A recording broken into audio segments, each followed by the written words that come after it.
So I am introducing the premier #1 low-quality shitcoin on Cardano. Let's bring the team up on stage. Give them a round of applause. Hi, everybody. Thanks for joining us today. I know you may have expected this slot to revolve all about Hosky, and while it may be called the go-to doggo meme token on Cardano, today's focus is going to be a little bit different, so not a lot of barking on my end. We're going to shift gears a little bit and talk about the real heroes that keep Cardano running. These aren't fancy projects or flashy tokens. They're the stake pool operators, or as we call them, the heart of Cardano. Think of Cardano like a giant machine. It's got a mission to change how the world sees and uses money and to make things fairer for everybody. But a mission is just words unless there's some hardworking machinery behind it, and that's where our SPOs come in. They're the nuts and bolts, you can say, the gears that keep our machine moving smoothly.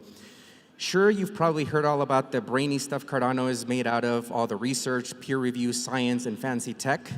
But behind all that are real people, like the ones you see behind me at this moment, from all walks of life, here to working hard to make sure Cardano keeps functioning. So today isn't about one project or one token. It's about giving a big shout out to these behind-the-scenes folks. We'll dive into their stories, but some myths about being an SPO, and show you that you don't need heaps of money to make an impact on Cardano. So without further ado, Hero, take it over. Whoa, Hosky, thanks, man. So I'm Brian, I'm from Hero Pool. How's everybody doing today? It's good to see everybody out in the crowd. So I've been an SPO for 2 years. I run Cardano over coffee. I'm a volunteer fireman, and I work in crypto full time. So this is my life, hanging out with all you Web3 folks, and I enjoy it. Sitting next to me is my friend Steve. Steve, why don't you please introduce yourself? Hey guys, I'm Steve from Salt Pool. Yeah, I've been in SPO for quite a bit since the ITN days. And I have a background in the tech industry, working as a support engineer. Yeah, no, absolutely love being an SPO, love the Hosky crew, and yeah, that's me, Salt Pool. I'm Niels with Hazelpool. I'm director of development at a business process management company, which sounds very dry. So I was very happy to, join with the DGens in 2021, creating a stake pool for the most part, just to find out about Cardano. And well, it's 2 years later now, and here I am. Hey, my name is Guillermo. I'm the operator of the Aspen stake pool. I also run the Cardano and blockchain education channel, Woodland Pools. See what else? I'm a Cardano ambassador and full stack developer at book.io. I think I'm also one of the newest rug pools, and so very excited to have my personal value go down to 0 with all of you, and very happy to be here. So yeah. Yeah, it's great to hear from all you guys. So I want to just have a little conversation with you, ask some questions, and we'll find out what it's like to be an SPO in Cardano and how maybe you can become an SPO. So Steve, let's start with you since you're closest to me, right? We'll make you the first victim. Okay. How did you come across Cardano? Oh man, that's a good question. So yeah, in around 2012, I was introduced to Bitcoin and didn't really do much. I had a buddy that sent me like 0.05 Bitcoin and said, "Hey, take this. This is what it is." Figured out. Didn't know what would come of it. 2016 started asking a couple more questions, and then I heard about Ethereum, got into Ethereum, and dabbled in that community for a little bit, and started to see some of the flaws in there, and I was just looking for something fresh. And I started to hear more about Charles Hoskinson and Cardano, and it in passing, just talking with some friends, and I was like, hey, I'm going to check this out. So I checked it out and heard about the proof of stake concept. I knew somebody that was running a proof of stake node on another chain at the time, and I was like, well, this hasn't launched as proof of stake yet, so let's let's dig in a little further and see what it's all about. Heard that there was, potential to stake, and so I just, got ready for that. And, I had a little bit of background in DevOps work, but not a ton. And, I decided when the ITN launched, I was like, I'm going to give this a go. Why not? Let's play around with it. And it was more, for me, it was more the thrill of learning something new and like learning, just how to run the whole thing and experimenting. And then I just kind of fell in love with it, really enjoyed it, and kind of just Here I am today, yeah. I don't know, maybe a little bit more than you asked, but. So what initially sparked the SPO idea for you? Like, was it because the ITN was coming out, or what gave you the motivation to jump in there? Yeah, I mean, again, it was, I liked the idea of being able to create something and to manage something and kind of just, kind of have ownership over something, right? And that's what this is all about. It's really kind of owning a piece of something larger, owning a piece of the blockchain. And for me, I wanted to be able to, not only own something, but, actually have perhaps an income stream from that. And incentivized blockchain is a beautiful thing. And, here we are. I think that was really it. I just wanted to be able to own something and be able to have, to be able to generate an income stream from it. Well, that's an awesome story, and Thanks, man. being there from the ITN to now, and you're a Hosky rug pool, and yeah, it was rough, man. ITN. I wasn't like it's not like I was a successful pool in the ITN. I really wasn't, but what I learned was far more valuable. So. Excellent. Yeah. Let's pass that mic to Niles. I think I got some hard-hitting questions for him. Are you ready? I have to be, always. I'm glad you're ready. So, when you initially became an SPO, what was the initial challenge that faced you that you had to overcome? Well, the initial challenge back when I started was definitely what does this technically require me to do? That was also the reason why I started, is because I wanted to learn about some of the technical aspects on Cardano before I start, doing something in it. And that was a perfect kind of hybrid of I can learn something about the ecosystem and about the technology, and at the same time I can give value back right away, right? It's not just, I'm off to the side for a half year learning the technology until I can do anything, but within the course of a month you can actually start participating in the network in a way that actually provides value to hundreds, and back then thousands and tens of thousands of users. And so the initial challenge was, how does this all work? Like all these words, I had not been, unlike Steve, I had not been in blockchain before. Essentially Cardano was my first larger exposure to blockchain. So for me it was not only, learning the Cardano specifics, but learning blockchain technology from the ground up. Like I didn't have any knowledge about the account model or UTXOs and what all that is. So I started from zero, and so that was really a great learning experience. And even then, not the ITN times, there was really great documentation from a variety of sources, including IOG itself and some of their engineers, as well as just open guides, right? We all know Stack Overflow, that's where we go for answers in the world. And there's sources like that. And that was the biggest challenge in the beginning. Yeah. Funny enough, it's changed over time. Yeah, absolutely, it's changed over time. But what advice would you give to somebody that they were starting out today and they were new and just your story today? What advice would you give them? Don't hesitate. Just start doing it. It may sound scary in the beginning, and it depends also on your background a little bit, but we have a really wide variety of people on Cardano that are running stake pools. It's not just the nerds that have been working in IT for 20 years. We've had people that are just interested in learning the technology and just use that as a motivation to essentially go and test it out. And so what I would suggest is do not sit down and try to learn Cardano for a half year, like I said earlier, but just go. You can create a stake pool within a matter of hours, essentially, on the test net. You have no risk to yourself. You don't have to put any money in. You can just start exploring. And so that would be probably my biggest advice, is just go do it, start and see. If it's a fit, if you enjoy it, then you can explore further as in what does it mean to run a stake pool. Yeah, I echo that. Just go do it. That's how I also started. I had no experience in running a pool before, but the documentation, as you had noted earlier, is there any specific documentation that you feel that really helped you out? I don't even know if that exists anymore, but there was a course by one of the, I think Federico, one of the engineers at IOG, that was really helpful. And then the other thing that I used, in addition to just general server management, I mean, I've worked with servers for a long time, but it's changing over time, and security models and all of that, you want to stay up to date. But the coin cashew guide, that was really useful for me, kind of as an additional source of information to run. And then as you go and get into the ecosystem, these folks, those are the ones you ask, because that is part of what makes being an SPO on Cardano so great. Is like I have literally never reached out to anybody and they would say like, I don't have time for you.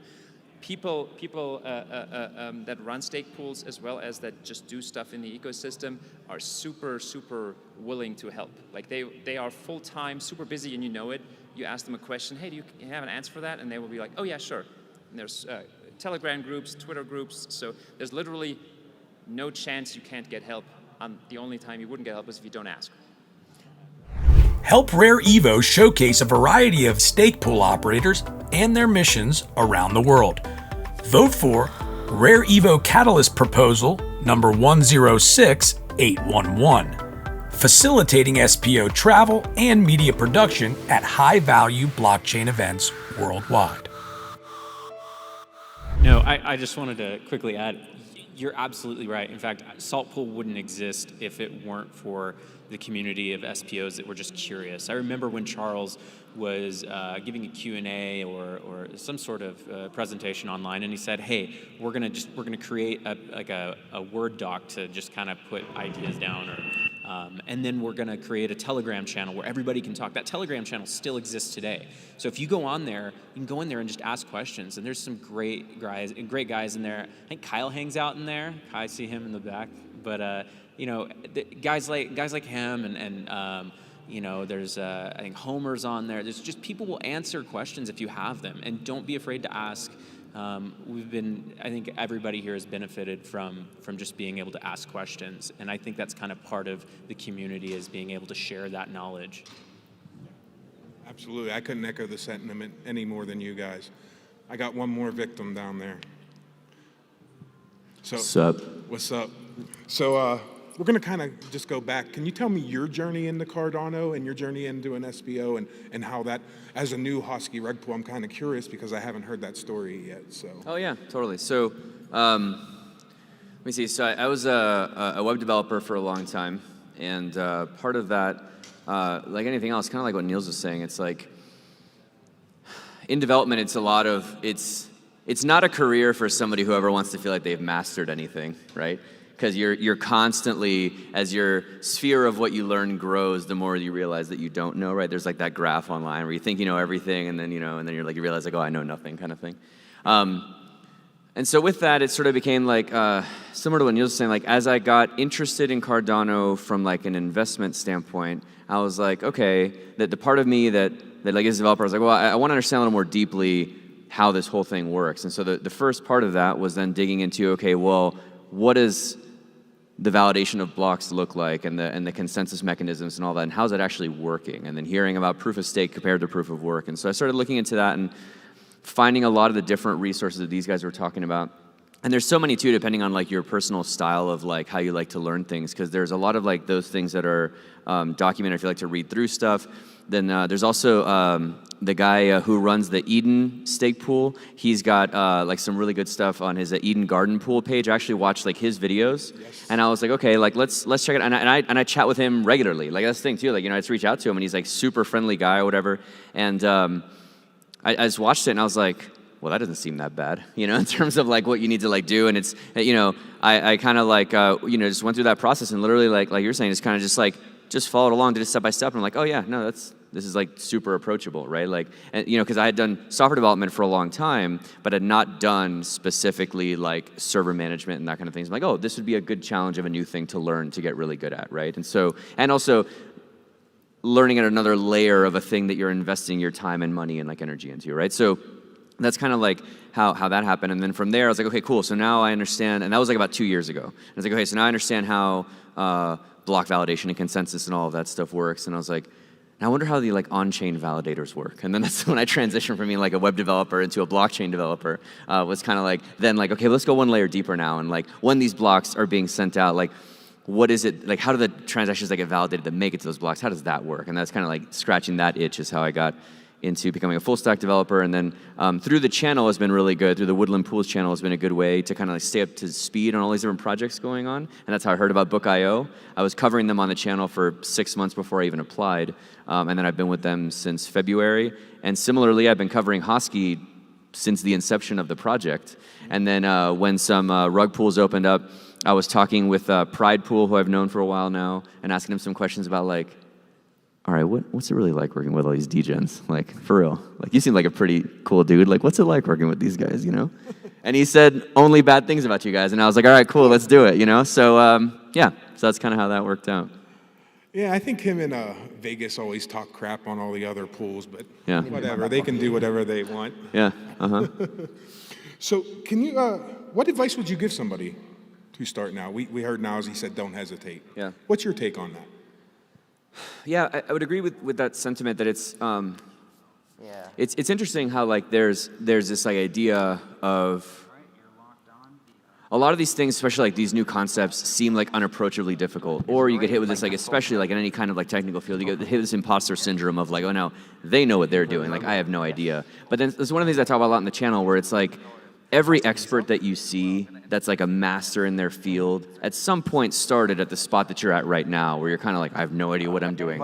I want to find out about this thing. It's that analogy, right? That cliche of like every marathon starts with one first step kind of thing, right? It's the same idea, right? Like they got to that point from doing this thing every day and asking questions and it's not that different from like learning a foreign language. Like from like being okay with sounding dumb and knowing that like you might not, you might say a silly thing and that's okay. But then on top of it, being in a community like Cardano where people are so friendly and so willing to help is very refreshing. Because then when you realize that they're like, dang, I don't know where to go from here, there's so many resources of like friendly people that are willing to help out. So yeah, I'd say just like, lovely to meet you, the actual Hosky. take a look at the at some of these different materials that are out there, and there's a whole bunch of them. Get involved in some of these chats, like ask some questions, and yeah, spin up a testnet node and just see how it goes and see how you like it, And it's yeah, the best way to know. It's the same advice like when people like say they want to be like a developer. It's like the best way to know is like build a little toy project, and if you like get really excited when you figured out how to solve a stupid bug, then this might be for you. And if not, then it's probably not your thing. You know what I mean? But similarly, like if you get super excited when you see like your testnet node like syncing for the first time, and you're like, yes! It's like, all right, man, then yeah, that might be an itch you want to continue scratching, So, yeah. Hey, So, and this, I'm going to ask all three of you this question, so if you just want to go right down the line. Can you talk a little bit about what you think the future of being a stake pool operator is going to entail, and how that may change over the future? Everyone out there's probably heard of Wi-Fi. Just in your own thoughts. Yeah, I think it's pretty, I mean, it's fairly open-ended in terms of where it could go. I'll keep my part short and then I'll give it to these guys. But I think it'll be interesting to see the different opportunities. Because right now, basically, a stake pool, what it is the consensus mechanism for the network, right? Which is really important. And for anybody that's a delegator, like your delegation, the reason why you're being rewarded with ADA is because you are actively participating in the security and validation of the network. So that's already great. But then on top of that, it's like, so what are the other things that like stake pools can do? And I think what's going to be really interesting is looking at how like layer 2s and side chains and things like that can provide the same layer 1 security that Cardano provides, and then use these validators that you already have that the network participants are putting their trust in, and not doing that so that other layer 2 and side chain things can then get those security benefits from it. Things like Midnight, some of these other things that have been talked about. And I think that'll be really interesting to see how those like additional monetization strategies come in, but then also for the operators, but then the quote unquote like sort of free security that some of these newer projects can get from inheriting the layer 1 battle tested security and and validation that's been going for a while. Yeah, I think someone needs to shout me up. You nailed it on the head, the layer 2 and what a stake pool, because you're building a reputation as you're creating those blocks for Cardano now.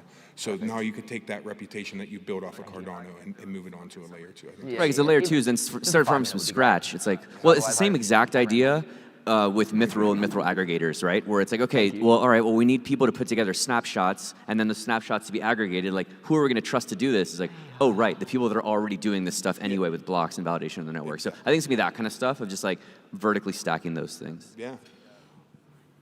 What's your thoughts there, boss? I have a little, not a different take, but just a different angle that you can essentially approach this with.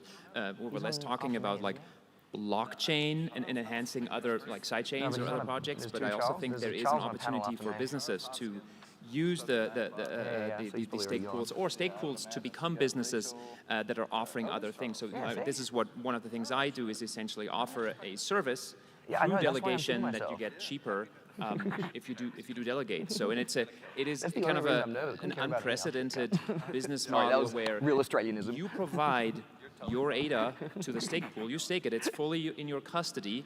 I will get rewarded more because I now have more stake in the network because you put your trust in this pool, and so my rewards will be higher. You will get something for it, and in addition, I can provide you something that you would normally have to pay for. You know, in my case, Vibrant, the Discord bot, and that concept is just so foreign to a lot of people because it's you get money, I get money, and you get a service, and there is literally no downside unless you're not working with a pool operator that does their job correctly. And there is a lot of potential for real businesses to come in and leverage that as well, because when you're running a stake pool, you're running infrastructure for the network. That can be used for side chains, but it can also be used for the project itself. So in my case, I can use the infrastructure that I use for the pool and for the block production and all of that for other stuff. So I think that is another way to look at it that doesn't necessarily look at blockchain alone. Yeah, I think that's a different angle that I don't think that I've really looked at before and kind of have processed in my brain and thought about. But you look at not only them, but you look at organizations like the UNHCR and what they're doing. So what about you, Steve? Yeah, there's one word that's been tossed around a bit, and it's the word trust. And I think trust goes a long way in this community. In fact, you and I have had a couple conversations recently about this. Yes, and with trust and transparency, doors open, opportunities arise. And as an SPO, the future outlook, if you want to grow and stay operational, is going to be able to show that you're trustworthy and be able to show that you're reliable. Running a stake pool operation does take work. It requires updates, it requires maintenance. Hardware requirements increase. You have to know about hardware, whether it be on-prem or cloud-based. You need to know how to upgrade and make sure that you have sufficient hardware to stay afloat. I see the hardware requirements going up in the future, and that is great for the network. It's, it can be tough for the, what are you laughing at over there? Vegas is laughing at us over there.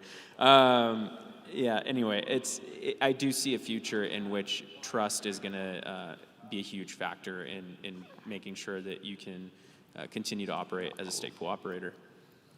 Yeah, I couldn't agree more. So I got one quick question, and just if we can keep it real short, because we're going to get the Hosky mascot back up here and do a little conclusion, but what has Hosky done for you? Oh, man.